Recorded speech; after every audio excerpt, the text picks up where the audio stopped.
Hello, my name's Frank Delaney. I built ships for this country my whole life. And last week, they laughed at me. A room full of engineers, fresh degrees, shiny tablets, clean boots, laughed when a 70-year-old man walked in to fix the warship they couldn't restart.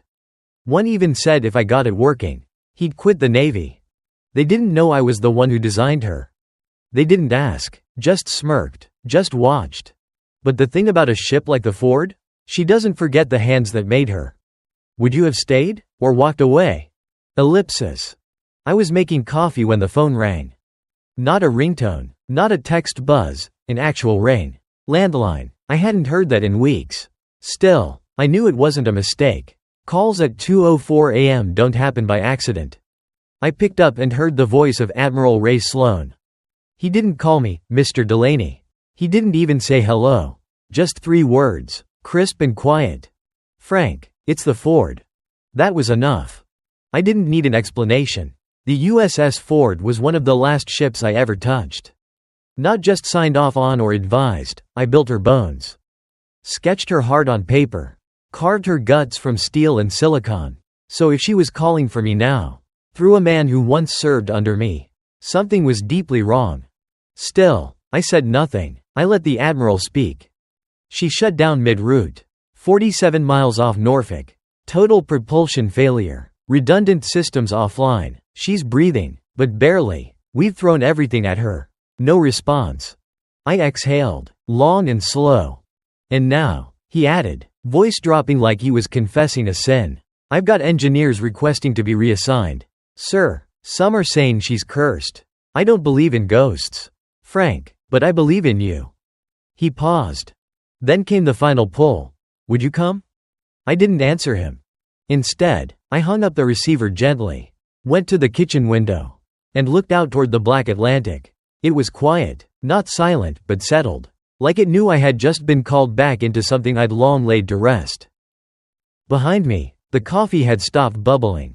I poured a cup anyway, though it tasted like cardboard and regrets. On the far shelf was a frame. Old wood. Glass cracked in one corner. The photo inside was faded but not forgotten. 3 men in grease-stained uniforms. Standing beneath the Ford's bow when she was still in dry dock. I was the youngest then. The last alive now. I ran a thumb along the glass. It wasn't pride I felt. It was duty, a kind of unfinished breath. So I put the mug down. Grabbed the keys. In the garage, my 1983 Ford F-150 sat where it always had. Still ticking after all these years. The leather was cracked, the mirrors sun-warped, but she always turned over on the first try. Just like I did, once. I backed out slow, headlights cutting through salt air and pre-dawn fog. The road stretched ahead like a test I'd never expected to take again. I didn't call Ray back. Didn't pack a bag. Just took the toolbox from the bench, the same one I'd used in '89, and placed it on the passenger seat. No radio, no news, just me, the hum of the engine, and the knowledge that a ship I helped bring to life was calling out again. Some people forget that ships aren't just steel and wiring. They breathe, they resist, they remember. And when one goes quiet, truly quiet, it's never without reason. An hour out from the base, I finally spoke out loud. To the night, to myself, to the thing that waited in the water. If she's really gone still, I said, then I'm the only one left who knows how to wake her. And I kept driving. They think I'm here to look. They have no idea I came to listen. I parked outside the base entrance just as the sky started changing colors, from steel gray to a dull bleeding orange. The guard at the gate took one glance at my truck, then another at me. His eyebrows did a little dance. But he didn't say much. I gave him my name and ID. He paused, clicked through a few screens, then handed it back like I just handed him a ghost. Base command's expecting you, sir. He emphasized the last word in a way that said he wasn't used to saying it to someone dressed in old denim and boots. Driving into the heart of the shipyard was like watching the future roll out over the bones of the past. Glass towers, smart gates, autonomous supply carriers weaving between structures I barely recognized. This place had changed. But the Ford, she hadn't. There she was, docked like a sleeping giant with her mouth closed and her fists limp at her sides. Still magnificent, still proud, but quiet, too quiet, no hum, no vibration. I could feel it even before stepping aboard. I parked close, grabbed the toolbox, and walked across the tarmac. At first, nobody paid me any mind. Just another old-timer with clearance. Maybe someone retired giving a lecture. But then I climbed the gangway. And they started noticing. A group of engineers near the command entrance stopped mid-conversation. One of them, mid-30s, immaculate polo tucked into tactical slacks, whistled low and muttered to his buddy. Loud enough for me to hear. Santa Claus showed up early. I smiled, just a little, not because it was funny, but because it was so predictable. Another one chimed in. Maybe he brought presents, like a working propulsion system. They all laughed. Not mean, exactly, just careless. The kind of laugh people use when they feel safe at the top of a hill they didn't build. I kept walking, slow, steady, the toolbox in my right hand, every step tapping against steel that used to echo differently. At the top of the ramp, Admiral Sloan was waiting. He didn't smile when he saw me, just nodded, once, like a soldier greeting another after too many years and not enough words. Frank, he said. Ray. We didn't shake hands. He gestured toward the command deck. They think you're a story. I am, I said, just not the one they've heard. And then, from behind Ray, came the voice I'd been warned about. Leon Granger. Hold on, he said, stepping forward with the confidence of a man who hadn't yet been proven wrong. This is him? This is the guy you called? Ray didn't answer. He didn't need to. Leon turned to the other engineers. I want this on record. If this gentleman, he said it like he was tasting vinegar, somehow manages to do what my entire team couldn't, I'll resign my commission. More laughter. Less nervous this time. The crew clearly thought this was theater. I set my toolbox down on the deck and looked Leon in the eyes. You don't have to quit, I said. You just have to stop pretending you understand what you don't. The words weren't loud, but they carried. People stopped moving. Even Ray didn't interrupt. Leon crossed his arms. Then please, enlighten us. I knelt beside the hull and placed my hand flat against it. No noise, no vibration, not even the faintest tick of internal systems trying to restart. Just a vast silence. She's not broken, I said. She's holding her breath. He scoffed. You're talking like it's alive. I looked up at him. Ships don't die, I said. They shut down when the people in charge stop listening. And with that, I picked up the toolbox again and headed inside. They didn't follow. But they watched. And I knew, no matter what came next, I'd just become the most interesting man on this ship. Inside that steel maze, I wasn't looking for faults. I was listening for a heartbeat. The USS Ford had a belly that only a few ever saw completely. And even fewer understood. To most, it was a machine. Wires, turbines, screens, and sensors. But to me, it was muscle and memory. Every bolt had a voice. Every vent whispered if you knew how to hear it. The corridor lights buzzed softly overhead as I moved through the ship alone. Nobody followed. They didn't need to. They were content to sit behind their monitors, waiting for me to fail quietly. Good, let them. I didn't need an audience. I needed silence. The air was stale, not dead, but held, like someone was waiting to exhale. That's how I knew the problem wasn't mechanical. It was emotional. I reached the auxiliary systems deck and placed my toolbox on the floor. Took out a slim, analog stethoscope, one I'd used before these men were born. Pressed the diaphragm against the main turbine housing. Nothing. Then again. 3 points of contact. 3 different silences. Not a dead engine, an interrupted message. My mind drifted, back to another time, another ship. Persian Gulf, a routine maintenance run gone wrong. An unexpected drop in internal airflow. Just a few degrees, not enough to trip alarms. But it threw off a pressure sensor, which tricked the system into thinking it was unstable. Back then, we didn't know better. Back then, we lost men. One of them was Jamie Russo. We called him Pipe Whisperer. He could find a thermal leak with his bare hands and a pack of chewing gum. Jamie died when a misread system vented coolant into a locked chamber. I had written the safety protocol that failed him. After that, I stopped calling myself an engineer. I stood now in a similar room, on a different ship, but the silence was familiar. That's why I was here. Not for Sloan. Not for the crew. Not even for the Ford. For Jamie. And for the promise I made: never let a machine take another life because someone didn't want to listen. I moved toward the side panel ducts, ventilation corridors often overlooked because they weren't sexy to monitor. Placed my hand flat on the aluminum casing. Closed my eyes. Too warm. I opened my toolbox and pulled out a small infrared thermometer. Took readings along the length of the duct. A spike, then a dip, then another spike. No airflow consistency. That wasn't just inefficient, it was dangerous. Sensors misread inconsistent temperatures as pressure anomalies. If those anomalies conflicted with propulsion protocols, the ship defaulted to safety lockout. Self-preservation. Same logic we taught her. Same logic that could strand her forever. I scribbled a note in my pocket notebook. She thinks she's overheating. She's panicking. Suddenly, footsteps. Light ones. I turned. It was Caleb. Thought I'd find you down here, he said, holding a tablet. Nobody else knows what you're doing. But I figured, you weren't just poking around. I nodded toward the duct. Tell me what your systems say.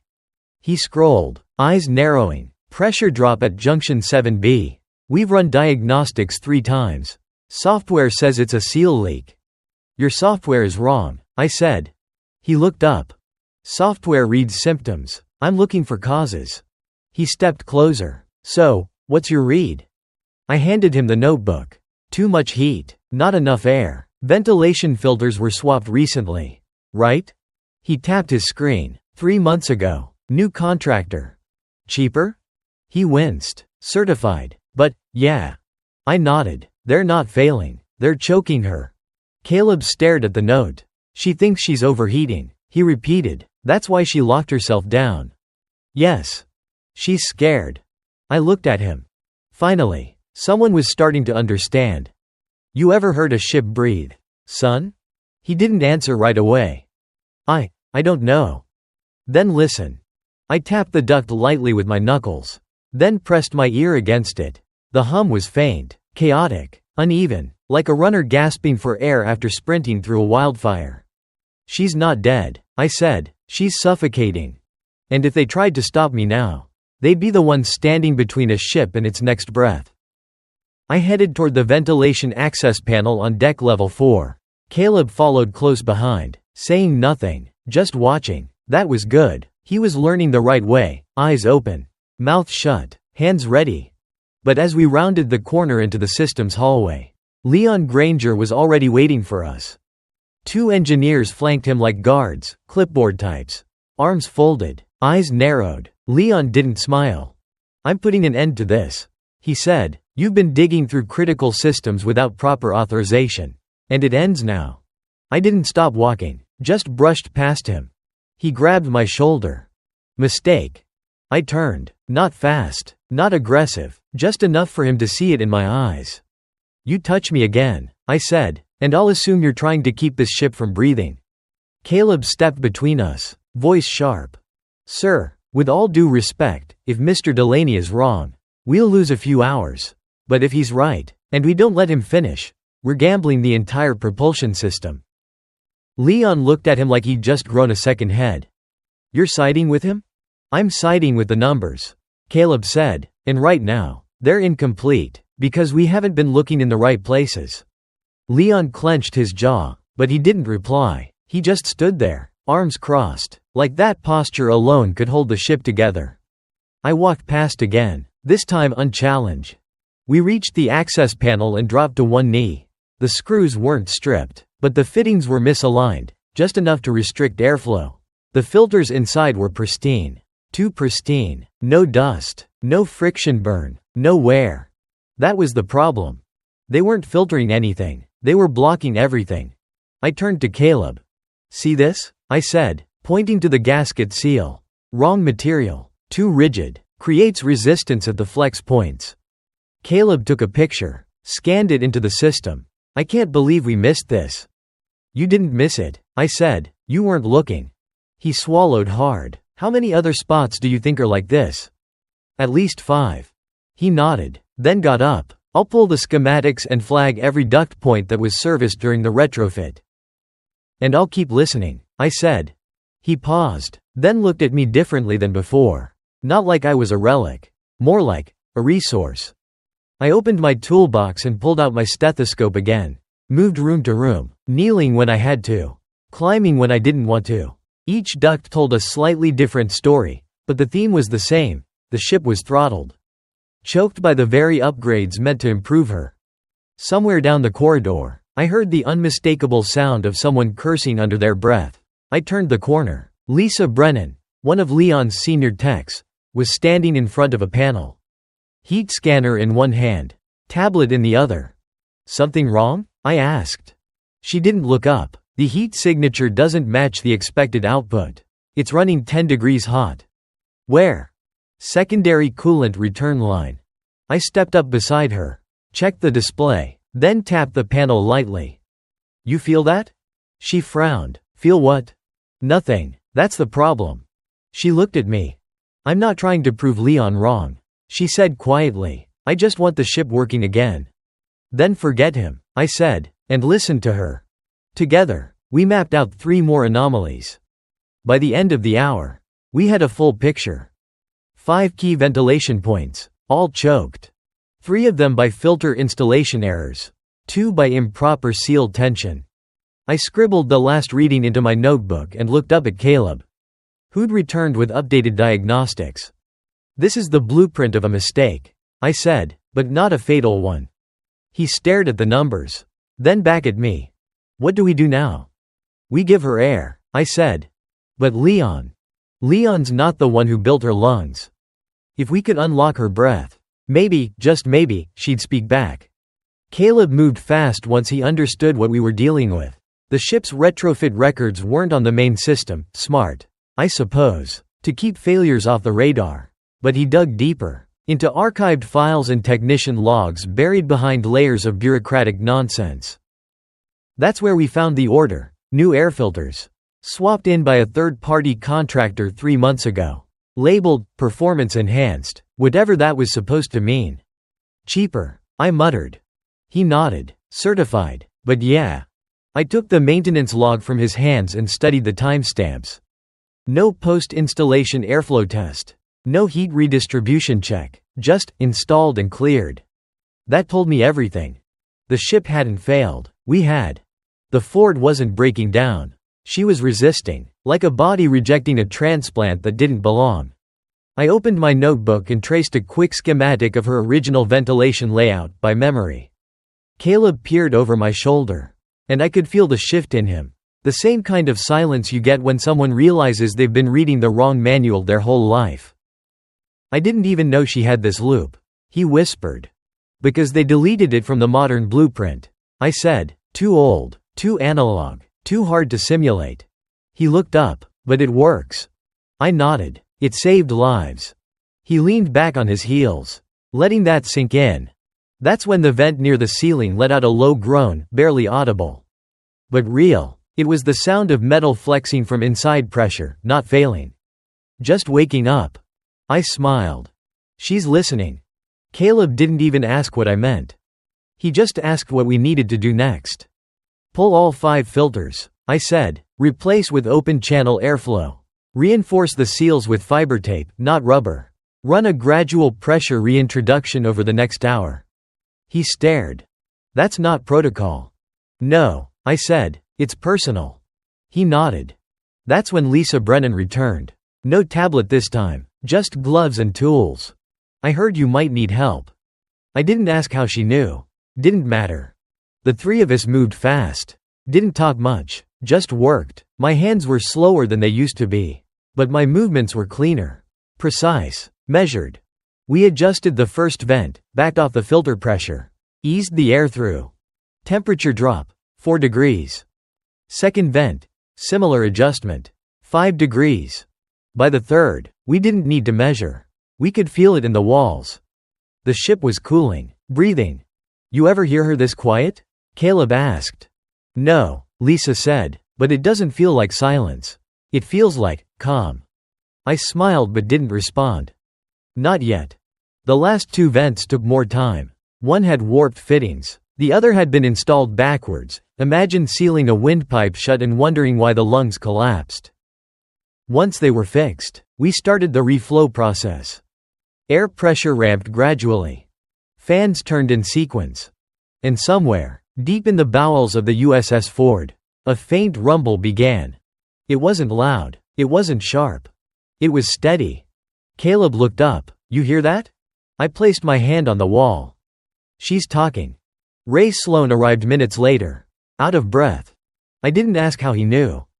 Reports said readings change. He said, stabilization across propulsion sensors. They'll keep improving. I told him, she's breathing again. He didn't say anything, just stood there, looking around the room like he was seeing it for the first time. Then his voice dropped. Leon filed a complaint. Says you accessed systems without clearance. I wiped my hands with a rag. Didn't need clearance. I had her permission. He smiled faintly. Then Caleb's voice cut in from across the room. Final temperature delta holding. Propulsion bay reading nominal. Internal air routing confirmed stable. He paused. No more false pressure alarms. Lisa looked up at me. Eyes wider than before. You did it. No, I said. We listened. And now that she'd trusted us again, it was time to see if she'd run. We didn't rush the ignition. That would have been a mistake. A mistake I'd seen before, hell. A mistake I'd made before. Pressure's steady, Caleb said, fingers gliding over the touchscreen like it was the neck of a guitar. All zones holding. Thermal balance at 94%. Lisa called out from the secondary control panel. Cooling system stable. Internal airflow smooth. Fan oscillation synchronized. I didn't need a readout to know it was true. I could feel it in the deck plates beneath my boots. They vibrated differently when things were aligned. Like a heartbeat under your feet instead of in your chest. Now? Caleb asked. I shook my head. Not yet. The air in the control room had shifted. No tension, no panic, just focus. Every technician, every eye, watching the numbers move, the monitors flicker. But I wasn't watching screens. I was listening. Because I knew something they didn't. Ships don't just wake up. They need to be coaxed, eased back, trusted. And I still wasn't sure she trusted us yet. Then something happened. A low chime, not an alarm, not a fault code, just a tone, an internal diagnostic ping that I hadn't heard in 30 years. The system's old heartbeat, buried under layers of digital upgrades. Caleb looked at me. What was that? She remembers, I said. I stepped forward, opened the auxiliary ignition panel, and ran my fingers along the edge. I designed this failover myself. Buried it deep in the system. A heartbeat monitor. Not digital. Analog. Pure current detection. If this tone plays, she's ready. Ray Sloan entered just then. His uniform was wrinkled, shirt untucked, as if he'd come running from a meeting he couldn't get out of. She's back online? He asked. Short of breath. Almost, Lisa answered, waiting on Frank's go. He turned to me. Leon's upstairs, watching everything. He's already called Naval Systems Command. If this doesn't work, I cut in. I'll take the fall.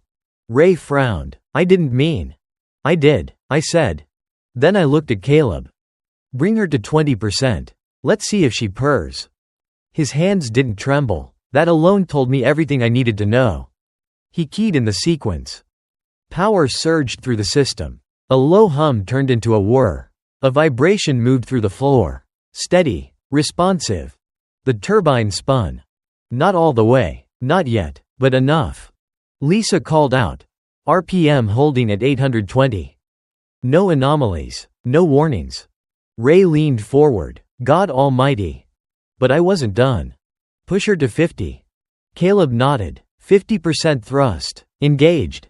The hum deepened. The vibration thickened. A presence began to form. It wasn't noise. It was energy. Pressure. Power coming back into a body that had gone cold. And then, she roared. Not loud, not angry, but with intent. A lion clearing its throat after too long a sleep. I smiled. She's back. Lisa checked her readouts. Propulsion response optimal. No lag. All stabilizers holding. Caleb laughed. Not from relief, just awe. I've never seen readings this clean. She's happy, I said. Ray stepped back, arms crossed. Leon's going to have a hard time explaining this. I didn't reply. Didn't need to. Just then, Lisa's comms buzzed. Engineering, she answered. She listened, then looked at me. It's from the bridge. Leon wants to know how long this took you. I didn't miss a beat. Tell him. 4 hours and 30 years. Lisa smirked. Copy that. But the ship wasn't the only thing waking up. The chain of command was, too, and someone had to answer for what came before. It didn't take long. Less than an hour after the turbines settled into rhythm and the Ford began humming like she hadn't in months. The command center called for a full incident review. That meant logs, diagnostics, personnel statements. And me. Ray Sloan pulled me aside outside the control deck. They want to talk to you, he said, formally. I raised an eyebrow. Interrogation or celebration? He half laughed. Probably both. I followed him up to a meeting room I hadn't seen in decades. Same old chairs. Same stained glass navy crest behind the table. Same stale air of rank and responsibility. Inside sat Leon Granger, arms folded so tight they could have cracked bone. Next to him, a civilian from Systems Command, a legal advisor, and a captain I didn't recognize. Caleb and Lisa were already seated at the far end. They didn't look nervous, just tense. Leon started right in. Mr. Delaney accessed restricted engineering compartments without clearance, manipulated key propulsion systems, and overrode diagnostics. I listened to the ship. I interrupted, voice even, and fixed what nobody else could. The legal advisor held up a hand. Let's keep this civil. Leon glared but stayed quiet. The Systems Command representative adjusted his tie. What exactly did you do, Mr. Delaney? Found the problem, I said. Fixed it. Let her breathe again. You say that like the ship's alive. She is. They all exchanged glances like I'd confirmed some wild superstition.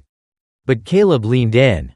He's not being poetic, he said. The retrofit installed filters that restricted airflow. It disrupted thermal balance, confused the pressure sensors, and triggered a lockdown. He traced it through sheer instinct and legacy knowledge. Legacy knowledge? The captain asked. He designed the fallback protocols, Lisa said, the analog diagnostics, the fail-safes we didn't even know were still embedded.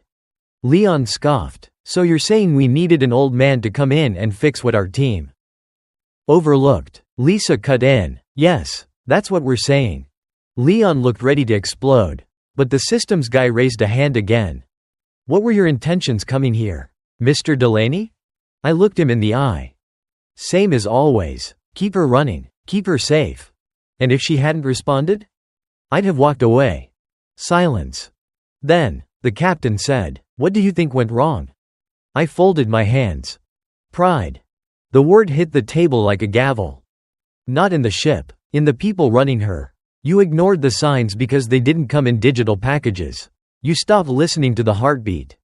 The room stayed still. Even Leon didn't speak. Then the systems advisor cleared his throat. We'll be issuing a report. Possibly revisiting the filter contracts. He stood. Mr. Delaney, thank you. As they filed out, Leon remained in his seat. Red-faced. Silent. Finally, when it was just him and me, he said, "You humiliated me." "No," I said, "you did that yourself." But the ship wasn't done speaking, and neither was I. There was still one more system I hadn't touched. The crew. I was packing up in the auxiliary bay when Caleb found me again. Toolbox closed. Notebook filled. My work, on paper at least, was done. "You're not staying for the full test run?" he asked. I shook my head. She doesn't need me watching over her. Never did. He frowned like he wasn't ready for goodbye. I zipped my jacket. The same old canvas one from 20 years ago. Stained with oil and time. "They're holding a crew-wide debrief in an hour," he said. "Everyone's expected." I should have said no. Should have let them handle it. But something about the way Caleb said, "everyone," made me stop. And so, I followed him back through the corridors, now warm with turbine heat and subtle hums, and walked into the briefing room with 50-plus sailors standing in silence. Admiral Sloan stood at the front. "Crew of the USS Ford," he said. "This is Frank Delaney. Most of you didn't know who he was 4 days ago. Now you do." There were no claps, no whistles. Just respect. That was better. He stepped back, and I stepped forward. I didn't prepare anything, never liked speeches, but when I looked out and saw the faces, young, worn, doubtful, hopeful, I knew exactly what to say.